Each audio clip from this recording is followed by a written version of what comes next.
Hi, this is Eric Martin with Board Game Geek. I'm here with Matthew Dunstan, designer, co-designer of Fairy Tile, with Brett Gilbert, Robin Houpier from Yellow, which is publishing the game.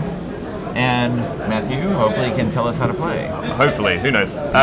So this is Fairy Tile, and in the game we're going to tell a story. Okay.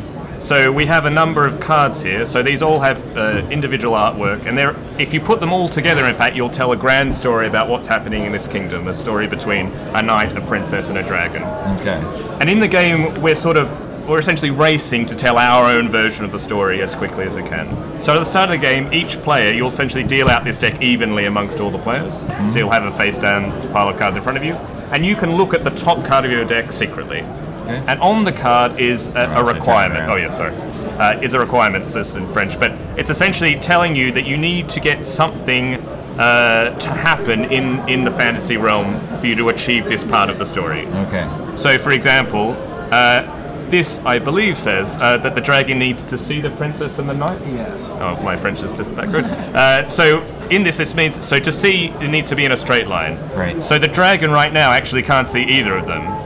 But, for example, if he was here, he now can see the princess and the knight where he is. Okay. So if you're able to manipulate the board and you have this as your top card, you'll then declare it and say, I've made that part of the story happen, and it'll go to the side of you, and you've done one of your cards, and you're racing to complete all of your cards. All right.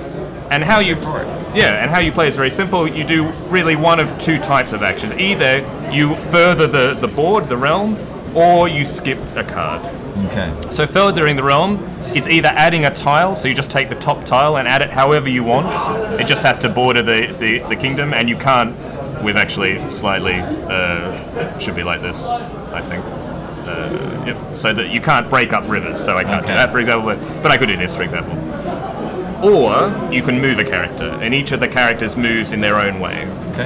So the dragon always flies directly straight. It's not very smart. He just goes. So, for example, you just move straight to the edge of the board. Oh, which would work perfectly, even for your other example here. Exactly. So sometimes you're going to make it work in your favor. The knight just moves 2 spaces, but he must always end up 2 spaces away from each side. He can't double back. All right. And the princess can only move 1 space, but later on in the game, there might be more castles that appear, and the princess can move between castles freely. So, for example, she could move here for free, and then, she could move here for free, and then move 1 space. Okay. So all the different characters move in different ways. You're trying to get them to either sometimes meet on the same card, or to be in line, or to be on particular types of terrain. And the other thing is, if you don't like the card that's on the top of your deck, you think it's particularly hard, maybe you're trying to make a big patch of forest, but there's no forest on the board, you can instead choose to turn the page. And what you do is you just put the card on the bottom of your deck, and now you have a new card that you're working at. And you also get to turn your magic token face up.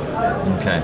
And on a later turn, when you're furthering the kingdom, you can use your magic token just to take 2 actions. Okay. So you can take 2 movements or add 2 tiles, and so on and so forth.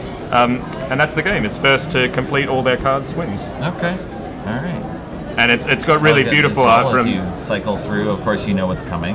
You try to build up to. Exactly, and the deck isn't that big, so you can also obviously get a bit of a sense of what your opponent's doing. If you want to play slightly meaner, I suppose you can start to think about not setting your opponents up to do what they want, but you can't control everything. So such is the nature of a fairy tale.